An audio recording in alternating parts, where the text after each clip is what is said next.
cluster of red rocks, but those are all hippos. Wow. We do call a group of them buffaloes, as I mentioned. They can hold their breath for up to about 8 minutes at a time without coming up for air. Oftentimes it says swimming below the water, they'll walk or even run along the bottom. There's some big white birds on the islands to our left. Those are pink-backed pelicans. They get their name for the pink coloration that appears on their backs, go figure, during the mating season. Now, there's also a lot of other birds in the area, like some egrets, black vultures, maybe some mallards, but those are all Florida natives, so I don't know what they're doing here in Africa. In fact, there's a lot of black vultures here. They just really like it here on the reserve, to be honest. They know that they're safe. No harm's going to come to them while they're here. Some animals that do belong here, however, are coming up on our left side. You may see some Nile crocodiles.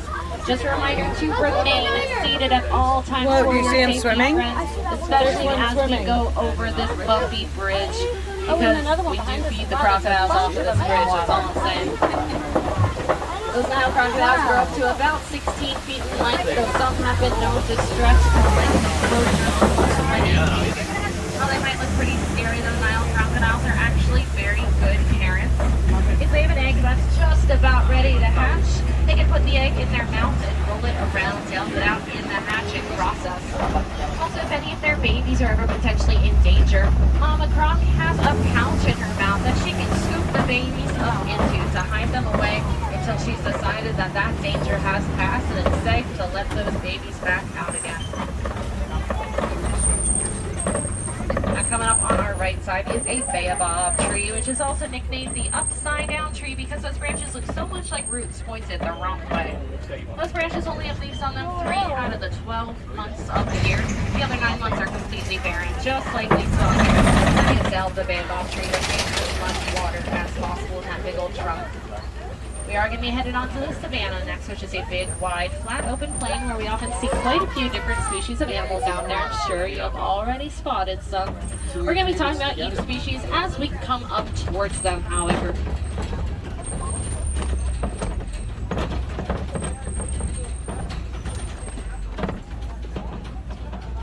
So it looks like the first animals we're going to be running into is the Dazzle of Zebras. That's what we call a group of them, is a dazzle. We're a little bit backed up right now because I think all the trucks on the reserve want to take a good look at all the animals. So do bear with me for just a moment here while we kind of wait our turn to move forward. You may notice among the zebras, once we make it up a little further, there is one that's a little smaller than the others. It actually does look like it's the closest to us right now. He's kind of standing in the shade. That is a little baby boy. He's just about 4 or 5 months old. What a cutie. Those are Hartman's mountain zebras, to be exact. We can tell that they're black with white stripes instead of white with black stripes because they have black noses. That's the difference, whether the nose is black or like a pink or gray color. Also, if you ever decided you wanted to shave a zebra, I don't know how you managed to do that, but you would see that its skin has the same stripes pattern on it. They're white? Yeah,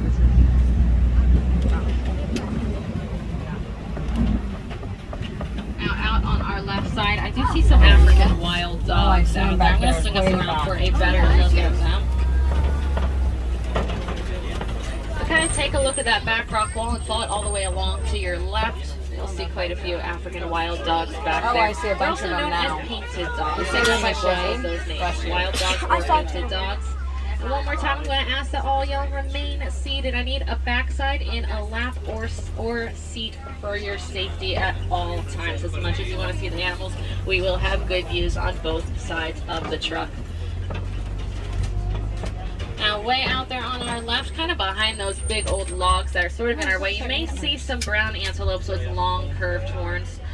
Those are Sable Antelopes. They're the mascot of Harambe Wildlife Reserve. You may have seen their silhouette on some signs as you entered. We chose the Sable Antelope as our mascot because of how brave they are. When faced with a foe, the Sable Antelope will get down on its front knees and present its horns to its enemy, sort of as a way of saying, hey, look how cool and tough and brave I am. You do not want to mess with me. You may have noticed some of these termite mounds sticking up out of the ground on either side of the truck here. Termite mounds can become as hard as concrete in the hot Savannah sun. A lot of the animals here like to use the termite mounds as scratching posts, so some of the smaller animals will even jump up on top of them and use them as lookout points to oversee the rest of the savannah. Keep an eye out for any friends or foes that might be passing by.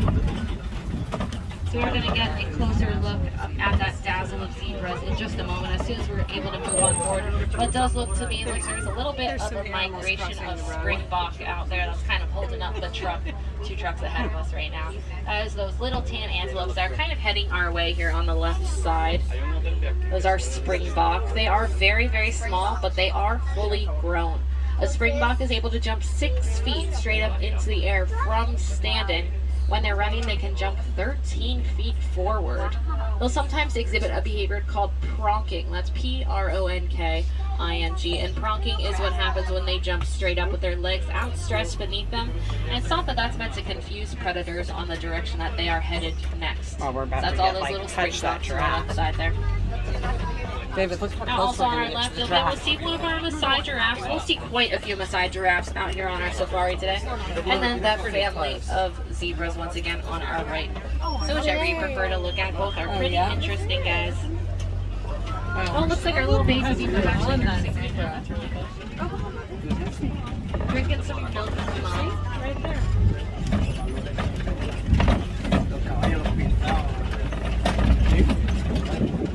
Got some more Maasai giraffes out on our right side.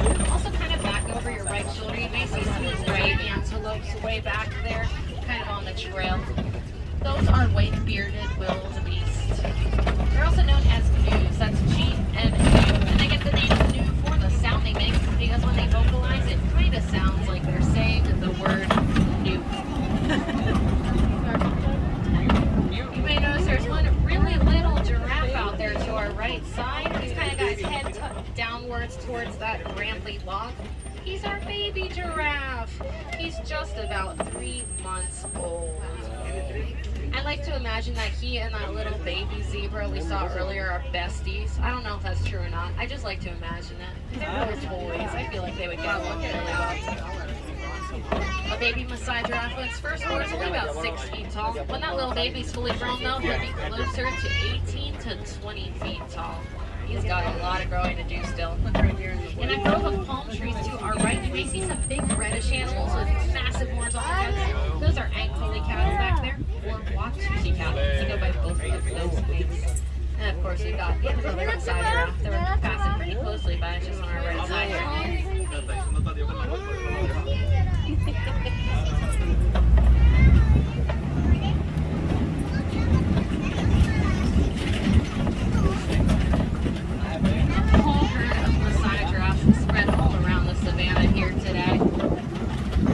Go by a pretty interesting name. We can call that group a herd, like I mentioned, or we can call the group of giraffes a tower. And if the whole group of giraffes is scared, we can call that a tower of terror. Thank you for your pity laughter. We are going to be headed towards elephant country next. I can tell because there's this toppled over tree trunk on our right side, probably knocked over by an elephant using it as a scratching post on their migration. Because those termite mounds are just a little too small for the elephants to use. And I can also tell because there is at least one elephant up ahead of me right now. It's going to be on our right side, just past that water hole here. Actually, looks like there's 2 elephants back there. They're kind of face to face right now. I don't know what they're doing, but they are having a gossip sesh or something. They're whapping their ears at each other.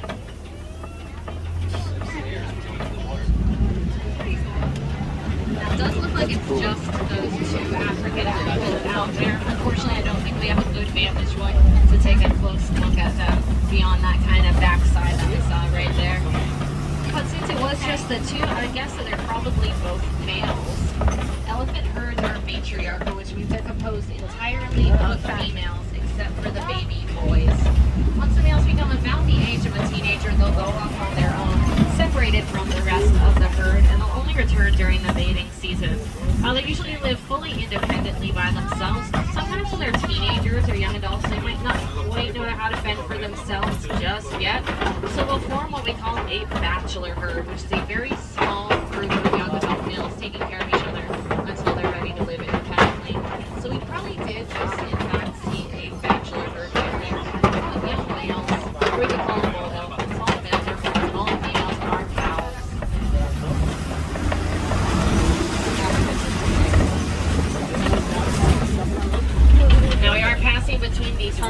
display pits here. Take a look on either side for yourself. See if you can find any signs of elephants moving through here. There's some tusk marks over to the right there. So some footprints in the ground.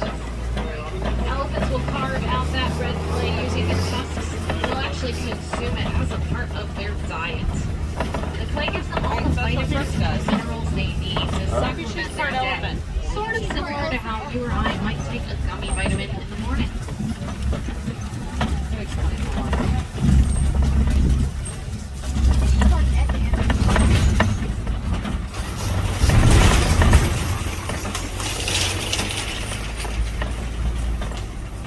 Now it does look like there are a couple more elephants way out ahead on our left, to the left of that baobab tree. Oh, they might be coming out. For us to see them a little more easily.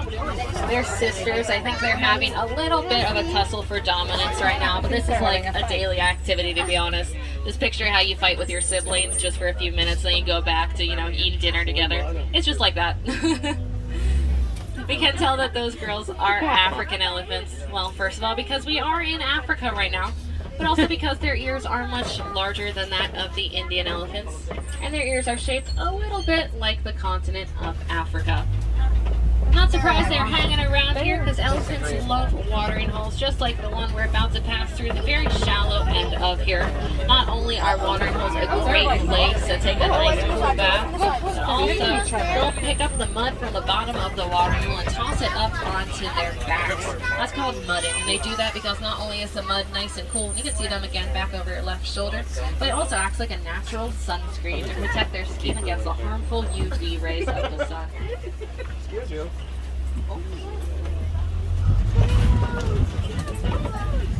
Now we are about to be going around a flock of greater flamingos. Oh my goodness, they are really showing off their wings for you right now.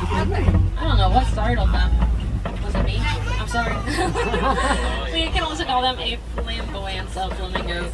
That's my We call those favorite. guys greater flamingos not because they're necessarily any better than any other species of flamingo, but simply because they're the tallest species of flamingo. Maybe you'll see some of them dipping their heads under the water. They're eating brine shrimp. That's what gives them that iconic pink coloration. Then look back over those flamingos and there's those elephants yet again. But we do need to keep it moving along so that we can let that other truck come on by. How interesting.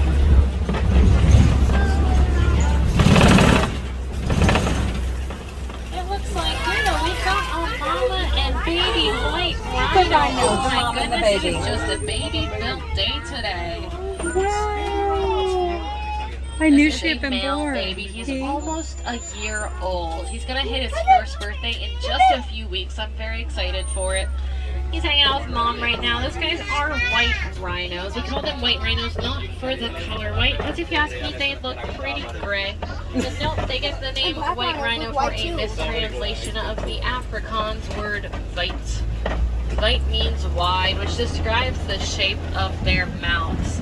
They have wide, flat mouths used for grazing, just like you could see them doing there, as opposed to the black rhino that we saw way at the beginning of our safari today that had a pointed lip on its mouth, used for browsing or pulling leaves off of branches. I feel like I'm constantly in Dad's way. So different mouths for different diets. Pretty cool.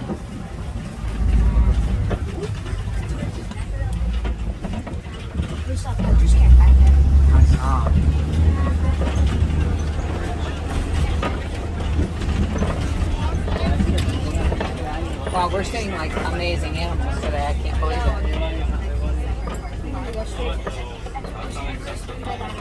Sounds good. Now we are going to keep it moving forward towards a big structure of rocks that is known as a kopje. That's spelled K-O-P-J-E. Not at all how I would think to spell the word kopje. Oftentimes we do see animals up here lounging around, sunbathing, using it as a place to overlook the rest of the savannah. So we can certainly keep our eyes peeled. Though to be honest, I'm not too sure whether anyone will be out when it's really hot in the middle of the day like this, because that makes the rocks really, really hot. It's kind of hard to lie on when it's, it's kind of like lying down on like asphalt on a really hot day. I don't want to do that. But on our right side, you will see this little brown antelope grazing just next to the truck here. He looks pretty unassuming, but I'm a very big fan of that animal. He's known as a Bonte Bob. Bonte Bach is very cool because at one point in time there were only 17 Bonte Bach left alive in the wild. There's also an ostrich and a couple rhinos out there too. We're going to come to the other end of that clip in just a moment though.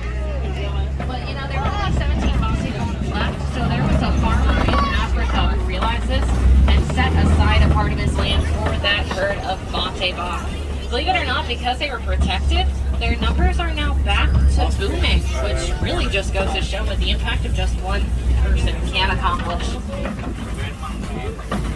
Now on our left side here, there are some Warthog Burrows in the ground. You can see one Warthog just up there on the hill at the base of that tree trunk. Oh, do you see him? It just looks like a fuzzy rock, but that's the same species as Pumbaa from the Lion King.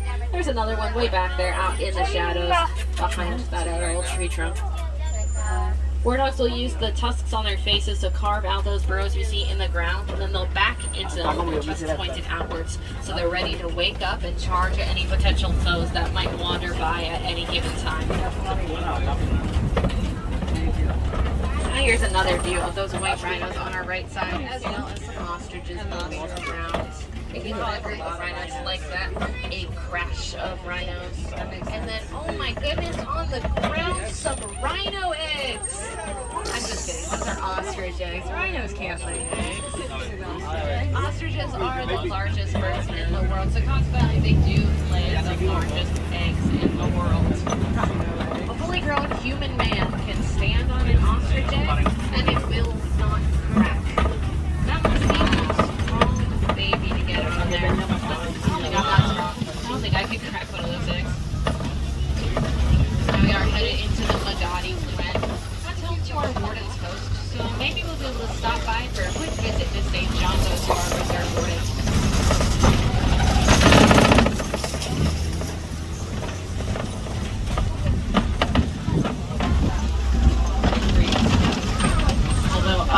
Looks like the warden's not home and the post has been overrun by Nigerian dwarf goats. What are you doing, Drew? That's not safe. See that weird yellow structure hanging in the center of the camp there next to that yellow barrel? That's a portion of a beehive fence. I think beehive fences are really cool. They were actually partially developed by Disney. And beehive fences are used to keep elephants out of places where we might not want elephants to go. So, say you're a farmer in Africa and you have all this land that's your life's work, and the elephants keep trampling on their migration routes and knocking over any fences that you might set up. You might not be too happy about this and say, oh my goodness, this is just the worst. I just want to get rid of the elephants. But of course, we don't want to get rid of the elephants. We love the elephants.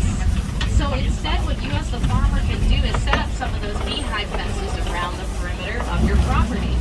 The elephants will come by on their usual migration, but then they'll hear the bees buzzing and see those little bees flying around their beehives, and the elephants will go, oh no, I don't want to be here right now. I don't feel like getting stung today. So they'll back off and tell all their elephant friends to back off as well. They'll go safely around your property, remain safe for harvest, and to top it all off, sell the honey. That's what I call a win-win. That's called the Owners and Bees Project, for anyone who may be wondering. I personally think it is a very cool initiative. Now, unfortunately, friends, we are now nearing the end of our safari together, though you all have been absolutely wonderful. If you'd like to continue your safari on foot after this, I would recommend you check out the Gorilla Falls Exploration Trail. That's going to be on your right side as you're exiting. Now, as I bring us on up to the unload dock, I would recommend you start gathering up any belongings that you don't want left behind. Just a reminder, my name has been Amanda, and if I have any wilderness explorers on board with me right now, you have been riding on the Simba-1.